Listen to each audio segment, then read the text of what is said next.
Iniciamos una nueva clase de Historia General y Cultural de Japón, en esta oportunidad para hablar de creencias religiosas.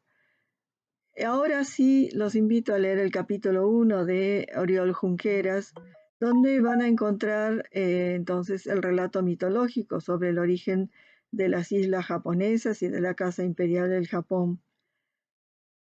Como veníamos desarrollando en el último encuentro, ustedes vieron un video de Marcelo Campaño. Recibí buenos comentarios por parte de algunos de ustedes sobre esta producción del doctor Campaño y los invito a ver en YouTube. Tiene toda una serie sobre historia del Oriente Antiguo. El doctor Campaño además es director del profesor Emanuel Fo, del cual ustedes leyeron una primera invitación al estudio de la historia de Asia y África. Allí, bueno, vieron el paso de sociedades agrícolas a estados y vieron también qué rol cumplen también las creencias religiosas, cómo estas se organizan y se estructuran. Ahora, bueno, van a ver en el caso japonés todo este relato mitológico que lo hace una historia muy curiosa, ¿no? Muy interesante en ese sentido, ¿sí? También van a tener para leer el texto de Takeshi Matsumae sobre el origen del shintoísmo. Y bueno, todo continúa con la narración que veníamos desarrollando desde las primeras clases.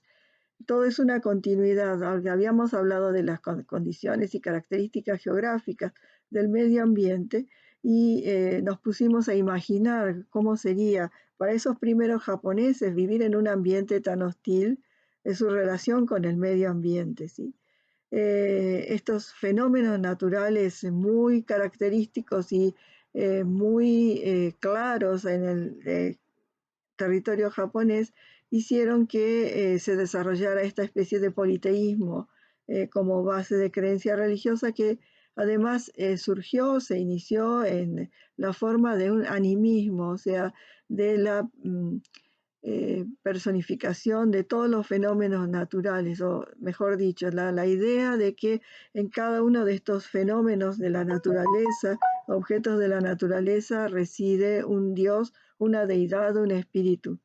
El texto de Matsumae tiene que ver con esas creencias y comienza hablando de, bueno, ¿cómo conocemos todos estos textos, ¿no? Y una de las principales fuentes por las cuales nos llega a nosotros estos primeros textos, ¿no? Del Kojiki, del Nihon Shoki, tiene que ver con un intelectual, un pensador de la era Edo del siglo XVIII, que es Motori Norinaga, quien va a recuperar estos clásicos antiguos debido a bueno, circunstancias políticas que se dan en ese momento que obligan a buscar respuestas a una serie de problemas que surgen y a recurrir a fuentes antiguas. Y a partir de de esta revisión de estos textos antiguos se recuperan todos estos relatos mitológicos. Es muy interesante, bueno, ¿qué es lo que hay que ver del texto de Matsumae? Primero, las diferencias que hay con las religiones judeocristianas, ¿no? ¿Qué características tienen estas deidades? Presten atención a eso. Y un elemento también fundamental y característico de las creencias japonesas es que no tienen todo un andamiaje, una estructura que tenga que ver con lo ético o lo moral, ¿sí? Tiene que ver más con el concepto de pureza ritual, ¿sí? Pureza ritual y esta idea de limpieza, ¿no? Ya en los relatos de esta primera pareja creadora, que es Izanami y Izanagi, al morir Izanami quemada por dar a luz el fuego, dice que, bueno, desciende al mundo de la oscuridad. Izanagi no puede soportar la pérdida de su esposa y la va a seguir. Y llega al mundo de los muertos, y entonces cómo es perseguida por ese espectro en que se había convertido Izanami, ¿no? Y cómo Izanagi, al librarse de esa persecución, lo primero que hace es purificar su cuerpo y limpiarse en el mar, y de ese acto de limpieza nace entre otros la diosa Sol, ¿sí? Amaterasu, que va a ser, digamos, la figura cumbre del panteón de dioses, de divinidades japonesas, ¿sí? Este acto de limpieza y la importancia del tema de la pureza ritual. Presten atención a eso porque marca muchas de las creencias y de las actitudes de los japoneses. Entre otras cosas características curiosas que surgen de este tipo de creencias es la integración entre lo físico y lo espiritual, ¿sí? En creer que aquellas manifestaciones físicas de fealdad, de enfermedad y demás son expresiones de su estado espiritual, el estado espiritual. Y esto, bueno, tiene sus problemas. Piensen y reflexionen al respecto. ¿A ustedes qué se les ocurre cuando encontramos un pueblo con este tipo de creencias, en donde lo físico y lo espiritual están integrados, ¿sí? Eh, Después, bueno, en el texto de Matsumae van a ver sobre las obras literarias que se conservan y desde las cuales se reconstruyen estos relatos también mitológicos, que son relatos también tomados, primero recreados y transmitidos a través de las eh, prácticas populares y creencias tradicionales populares anónimas, no tienen autores específicos, ¿sí? Y se han transmitido por tradición oral, ¿sí? Por supuesto que mezclan realidad y fantasía, ¿no? Y todos estos temas de la naturaleza, ¿sí? Y bueno, tiene que ver con el medio ambiente, como hablamos al principio, ¿no? Que dio origen al desarrollo de una imaginación muy pródiga, ¿no? En los japoneses, y estos relatos un poco revelan eso. Entonces, más allá de quedarnos en la superficie de los relatos fantásticos, podemos ver entre líneas, leer entre líneas, procesos políticos que se dieron a lo largo de estos primeros siglos de nuestra era y sobre los cuales no tenemos más que relatos de viajeros chinos o estos relatos que han sido recopilados mucho tiempo después que sucedieran, ¿sí? Luego, bueno, el tercer punto importante del texto de Matsumae, del cual quiero que presten especial atención, es el tema de la periodización. Esto es muy importante también, ¿no? Tiene que ver entonces con los procesos históricos que ustedes ya fueron viendo, con el desarrollo de la cultura japonesa, ¿sí? Originalmente, entonces, estas creencias nativas que van a ser denominadas Shinto, bueno, es como práctica religiosa del shintoísmo. El shinto simplemente es un término que está formado por dos caracteres chinos que significan uno, camino y, mejor dicho, dioses, shin, y camino, to, ¿no? Sería un poco el camino de los dioses o el desarrollo de los dioses, de todas las divinidades, ¿sí? En un principio fue un animismo de carácter natural, eh, en el cual creía que en cada objeto de la naturaleza existía un espíritu con características muy particulares, y no es exactamente bondadoso ni exactamente maligno, eh, depende también de la interrelación entre las personas y estos espíritus, ¿no? Cómo se dé esa relación, ¿sí? Entonces, de un animismo muy natural, vamos a ver que el desarrollo va a llevar al periodo Yayoi, o sea, se correspondería con el periodo Jomon, y ya de la cultura Jomon ya estuvimos viendo, ¿no? Los dogu, o esas estatuillas de cerámica y de barro que representaban también espíritus, ¿no? Y bueno, todo ese mundo reflejaba en parte ese mundo de eh, creencias religiosas de los hombres de la cultura Yomón. Cuando llega la agricultura, se van a incorporar nuevos dioses a este cúmulo de dioses naturales que van a tener que ver con el desarrollo del arrozal, las distintas estaciones, sobre el tema de la fertilidad, el agua. Aquí entra a jugar, por ejemplo, dioses como las serpientes, que, bueno, marcan esta idea de, bueno, el agua, la relación con el agua, ¿sí? Las prácticas de adivinación también se incorporan en este periodo, también por influencia del continente, las prácticas de ritos mágicos y bueno, una serie de objetos también que hacen al tema de la purificación y al tema de la protección, ¿no? Frente a los fenómenos de la naturaleza, ¿sí?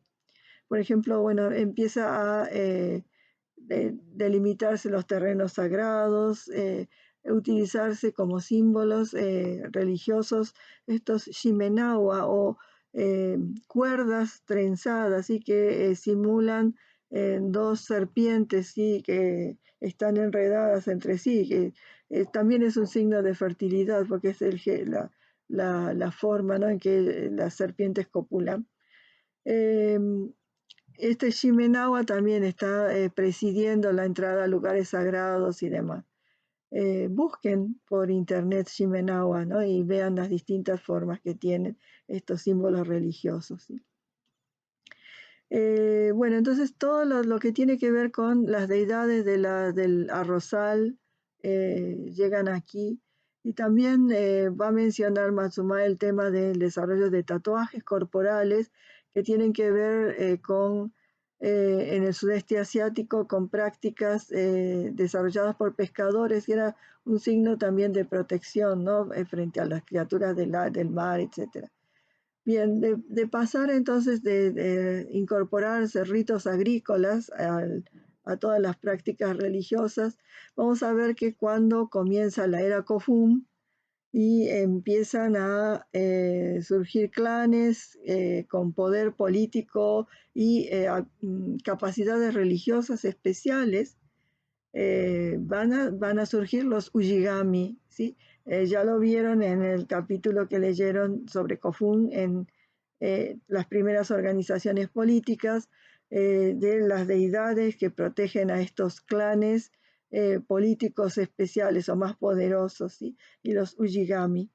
Y empieza lo que se denomina Matsumae el Shinto de clanes, ¿sí?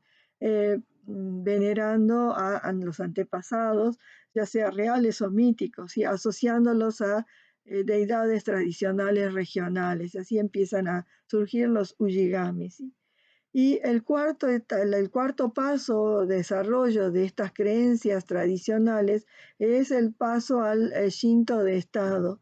Ya en organizaciones políticas más estructuradas, en donde comienzan a haber clanes con funciones específicas de administración o de protección o de culto, etcétera, de protección de defensa militar y demás, van a ir viendo entonces el surgimiento del Shinto también como una estructura religiosa que es sostenida por esta administración burocrática también, ¿no? Esta organización que lleva adelante la administración de toda la sociedad, y allí nace lo que se llama el Shinto de Estado, ¿sí? Es muy importante entonces tener bien en claro este desarrollo y de que nació a partir de prácticas animistas, ¿sí? Porque suele asociarse el tema del shintoísmo o shinto con una religión de corte nacionalista y autoritario o totalitario. Esta es la derivación que va a tener el shinto de Estado ya en tiempos modernos, ¿sí? Pero originalmente entonces tuvo ese origen popular y es importante tenerlo presente, ¿sí? Bueno, con esto Matsumae, después de, bueno, también plantearles los debates etnográficos en función de las distintas deidades que forman parte del panteón de dioses del shintoísmo, bueno, le va a introducirnos o va a integrarlo con lo que ya habíamos estado hablando de Sasaki y el tema del origen de la cultura japonesa. Así que van a volver a ver aparecer el nombre de Yanagita Kunio en este relato también, pero desde la perspectiva de esto de las divinidades, ¿sí? Y bueno, finalmente entonces con este paso al Shinto de Estado se va también a eh, convertir en el shintoísmo en una ideología de Estado, ¿sí? Pero esto ya tiene que ver con los desarrollos de la Segunda Guerra, perdón, la segunda mitad del siglo XIX hasta la Segunda Guerra Mundial, cuando el emperador declara su humanidad, digamos, renuncia a su divinidad y en teoría todos estos relatos mitológicos ya dejan de ser parte de la ideología política y entran nuevamente al mundo del mito, aunque muchas de estas creencias todavía siguen vigentes. Entre ellas, el tema de la fecha de fundación del Japón. Hablar del 11 de febrero del 660, cuando eh, asume como primer monarca Jimmu Tenno, descendiente de Amaterasu, ¿sí? Era descendiente de Ninigi, que era el nieto de Amaterasu, que había sido enviado a la tierra para gobernar a los hombres, ¿sí? Esto está todo relatado en ese capítulo 1 de Oriol Junqueras, o para el que quiere leer el Kojiki, es la primera parte del Kojiki en la era de los dioses, ¿sí? Es muy interesante cómo, bueno, estos relatos entonces formaron parte de lo que era la historia oficial, entre comillas, japonesa, y de bueno, las tradiciones que eh, son la base del desarrollo de la cultura japonesa y tienen este lugar en su desarrollo histórico, ¿sí?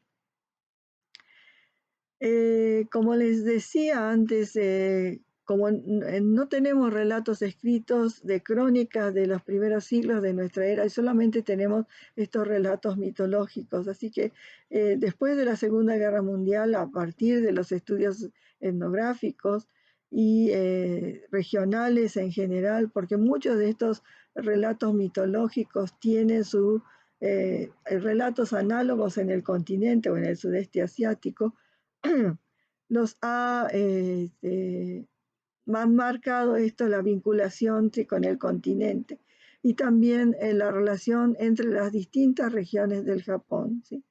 Entonces, bueno, los invito a leer estos textos, a leer estos relatos mitológicos y, bueno, para luego poder comenzar, ¿sí?, con todo el desarrollo ahora sí de la historia política del Japón y ir viendo cómo se integran estos elementos culturales en ese desarrollo político. Hasta aquí entonces llega mi presentación. Los invito a ver los textos y en nuestro próximo encuentro sincrónico vamos a tener posibilidad de plantearme preguntas, intercambiar opiniones, aclarar dudas y bueno, que me cuenten ustedes la experiencia de haber eh, visto la historia japonesa y estas particularidades, ¿sí?, que la diferencian de otras historias que nosotros conocemos.